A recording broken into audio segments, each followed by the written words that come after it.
This is the Chicken Yogi Show, hosted by the Chicken Yogi, Kit Kilstow. Kit creates neurodivergent and chronic illness liberation through a devotion to radical free-range wellness. Look for wellness as unique as you are and find your own path with the Chicken Yogi Way. Learn more and receive a free gift when you subscribe to their newsletter at chickenyogi.com. And now, today's show.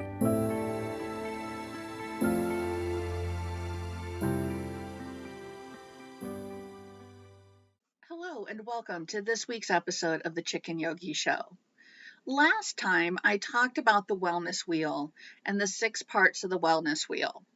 Today I want to go a little bit deeper into the wellness wheel and start to connect it to our body's energetic system.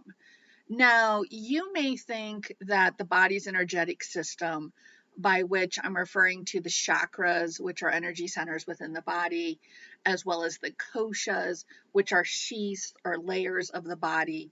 And I've talked about those a bit on my blog. Obviously, I'm going to be talking about them more, but they are connected to your wellness, into my concept of free range wellness, because just as every one of us is different in our physical and emotional bodies, we're also different energetically. And when we are able to connect the wellness wheel to our body's energetic systems, we simply add another layer to our wellness and add more tools to our toolbox to help with our wellness. So today I just kind of want to talk about the bridge between those two things. Just to recap, the wellness wheel was created in the mid-70s, and most wellness wheels have 6 or 7 sections on them that divide up the various aspects of our lives. My wellness wheel has 6 sections on it, which most of them do. That's pretty common. And they are spiritual, environmental, physical, emotional, occupational, and social. So spiritual would be your connection to yourself and to others, maybe something larger than yourself. It's not necessarily anything theological, although if you have any theological beliefs, that would fall under the spiritual section of the wheel as well. Environmental is the physical place where you live. Is it safe? Are you safe physically and emotionally? Are you safe from climate change? Are you safe from environmental contaminations? But also kind of the energy of that environment. Do you live with other people? Are you able to get the space and support that you need? That's all environmental. The physical section is your physical body. The emotional section is your emotions or your mental health. Occupational would be what your job is, if you have a job, whether you're self-employed, whether you work for somebody, what that work is, how you support yourself. Are you able to financially support yourself? Regardless of your income source, is an amount that you can safely live on? That's all occupational. And then finally, social would be your social networks, which would be both online and offline. It would include family, friends, chosen family, basically the people you connect with. Each one of these sections, as I went through them, I'm sure you're starting to think, well, yeah, I can change that, or no, I really can't affect that. And we'll say like the environmental section. It is not easy to move. Even if you have financial means, even if you're able to move from your area, you don't have family, job obligations, in my case, a farm with farm animals. If you need to move because maybe the legislative environment where you live is not being conducive to your health and liberty, that's not an easy thing to do, even for somebody with means. And so that would be a very good example of something that is not within your control or not easily within your control. And the goal of the wellness wheel is to find those things that are within your control that you can actually change, but also understand which things are not in your control and what you cannot change. Because I think too often when it comes to health and wellness, there is a toxic positivity out there that if you just think the right things, if you have willpower, then everything will be absolutely wonderful. And it's so much more than willpower or thinking positive. There's a lot of socioeconomic factors around. So when we take a look at that wellness wheel, we take a look at our wellness as a whole. However, I firmly believe that each section of that wellness wheel can then expand out into its own wellness wheel. What do I mean by that?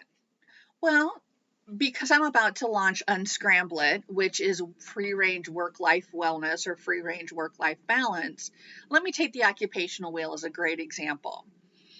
So, if we think about some fancy 3D graphics or some fancy animations, what we would like to see would be one section of the wellness wheel. So, in this case, the occupational section.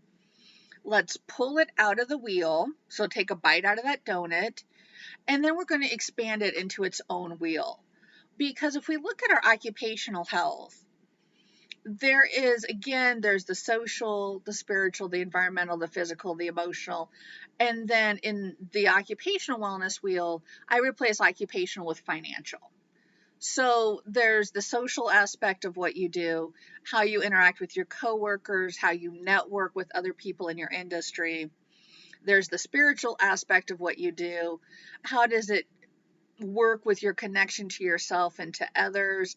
Is it with honor or within line with any theological beliefs you have? Are you doing something that is morally good according to your own morals and ethics? Environmental, where you work. Is the environment good for you? Are you dealing with sensory overload? For example, if you work in a call center, that's very overloading sensory wise because there's a lot of noise, a lot of conversations. Do you have good ergonomics if you have a desk job? Is the temperature fine, not too hot, not too cold? Those of us who have worked in offices know all about either having the hot desk or the cold desk.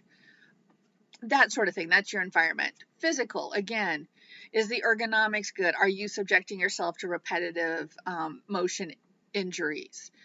Are you able to work with your sleep schedule? Are you able to get up and move around? Or are you tied to your desk for 8 hours a day? Emotional, how does your work affect your emotional health? Again, your interactions with your coworkers, your interactions with your customers. If you are neurodivergent, if you do have complex post-traumatic stress disorder, is that related to your work? How does that affect your work? All of that's the emotional aspect. And then because the entire wellness wheel is talking about your occupation, that last slice is financial. Are you being paid what you're worth? Are you being paid a living wage? Does your job allow you to take care of the necessities of life and then some? And so if we expand it out, and we could, theoretically just keep going infinitely with these wellness wheels. Take the financial section. Well, okay, how does that compare with your peers? How does that allow you to exercise your spiritual beliefs? How does that affect your environment? For example, where you live. Are you renting an apartment? Are you not making enough to maybe make a down payment on a house? Are you living in one area of a town versus another? Do you have to have roommates to survive? Physical. Does your financial abilities allow you to take care of your physical health? Emotional. Obviously, how much money we make because we live in a capitalist society affects our emotional health and our sense of self-worth, even though you don't want it to affect that. Your self-worth is separate from how much money you're making, but in our capitalist society, we tie those two things together, unfortunately. So, and you can keep going. At some point, it kind of dwindles into like very specific items. And if you want to drill down that far, you certainly can. But for the purposes of my work and for helping you find wellness, I simply drill down one level. So we've talked about the occupational section of the wellness wheel. Then we take the emotional section of the wellness wheel, pull that piece out, blow it up, and look into each of those 6 areas in more detail. Same thing with the physical, environmental, spiritual, and social. Why do we do this? It sounds like a lot of work. It seems like a lot of work. It's going to take a lot of introspection on your part. Why would we want to do something like this? Because as I've been saying, we are not one size fits all people. And that means that our answers to wellness are not one thing and that's it. So there's not one thing that will fix, for example, any issues with our occupation or with our financial health. There's not one thing that's going to fix our environment. If anything, something that we have learned, especially since 2020, is that everything is interconnected and everything has many facets. And so by digging down with our wellness wheel in turning each section into its own wellness wheel, we can really look at everything holistically. Free ranging our wellness means investigating every nook and cranny, investigating every corner, turning over every rock to find the things which help us. So, I'm thinking of my chickens when they're out foraging. They're looking in leaves, they're pecking at the ground, they're looking for little bits of food that were dropped, or looking for worms or bugs. And we may not want worms or bugs, but we're certainly looking for the little nuggets of information that will help put pieces together for us and help bring us into a state of radical wellness. And this also is where the wellness wheel starts to combine with our energy system. If you are not familiar with chakras, there are 7 chakras in the body. And so with those 7 chakras, they are energy centers. They start with the root chakra, which is located at the base of the spine, right kind of in between your legs. And it goes from there all the way up to the top of your head, or your crown chakra. Each of these chakras focuses on a different level of energy and a different type of energy. For example, your root chakra is sustainability, your ability to exist, your groundingness into this world. Your heart chakra would be your emotions and your relationships. Your throat chakra is communication. So with these chakras, as we look at them and we look at the wellness wheel, we start to see some correlations. One of which is chakras are traditionally depicted as wheels of energy or wheels of light. There's a very good book, in fact, by that title called Wheels of Light that talks about the chakras. And so we have the wellness wheel and we have the wheels of the chakras. In addition, the chakras move energy through the body, they move energy through our energetic system, but they also kind of expand into the energetic or the spiritual realms. Just like our wellness wheel expands itself, each section expands itself into another full wellness wheel. There are 6 sections in my wellness wheel. The 7th would be the wheel itself in its entirety. There are 7 chakras. And you can actually align each chakra with a section of the wellness wheel. And that's something that I'm going to go into in more detail in future shows. And so there's a great connection there. And as we look deeper into the wellness wheel, we can start to see the energy. For example, again, going back to that root chakra, the groundingness. Do you have your basic necessities met? Food, clothing, shelter. Well, that would be, your physical part of the wellness wheel. That'd be your environmental part of the wellness wheel. Your heart chakra, how are your relationships? Well, that would be social and emotional. Might also include spiritual. So you can see that there's many dimensions to the chakras and many dimensions to the wellness wheel.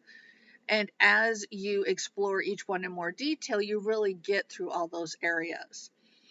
And so we have this wellness wheel. We want to keep these wellness wheels moving smoothly. We don't want any section to be dented or flat.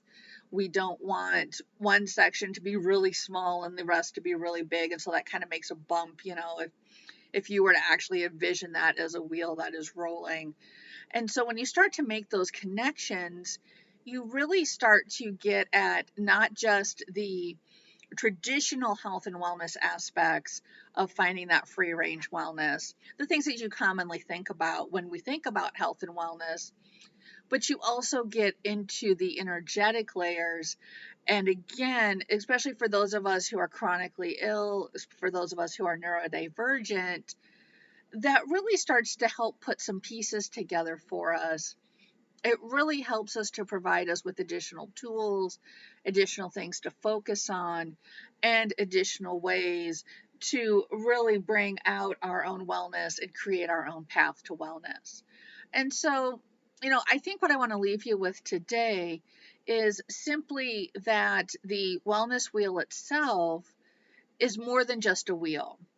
It correlates to our chakras, it correlates to our body's energy system. It also correlates to the koshas, but that's another conversation.